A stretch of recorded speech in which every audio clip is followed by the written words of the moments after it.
My dear Kolkata, P পোলাওয়ের সাথে যদি থাকে মাটন কষা, এই কম্বিনেশনটা কিন্তু জাস্ট অসাধারণ। আর সত্যি কথা বলতে ভিডিও এডিট করতে করতেই আমার খিদে পেয়ে যাচ্ছে। আর জাস্ট দেখো, মাটনগুলো এত সুন্দর সেদ্ধ হয়েছে আর এত জুসি আর টেস্টি ছিল, সেটা তোমরা একটু তো সফটলি ভেঙে যাচ্ছে, এটা দেখেই বুঝতে পারছো।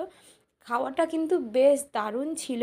এই ভিডিওর পুরো ব্লগটা কিন্তু অলরেডি রয়েছে, মানে এটা একটা মেনু ভিডিও ছিল, তারই একটা ক্লিপ পার্ট। তো সেটা যদি তোমরা দেখতে চাও তাহলে আমার ফুড ব্লগ চ্যানেল ট্রিজ এলিমেন্টকে ইনস্টাগ্রাম ফেসবুককে ফলো করতে ভুলো না। আর ইউটিউবে সাবস্ক্রাইব অবশ্যই করো। আমি খাবারটা এনজয় করি, আর তোমাদের এই ভিডিওটা ভালো লাগলে লাইক শেয়ার কমেন্ট তো অবশ্যই করবে। এইরকম যদি প্রতিটা বিয়েবাড়িতে হয় তাহলে তো একদম সোনাই সোহাগা ব্যাপার। হ্যাঁ, তো আজকের মতো এখানেই বিদায় নিচ্ছি। দেখা হবে পরের কোনো ভিডিওতে। টাটা।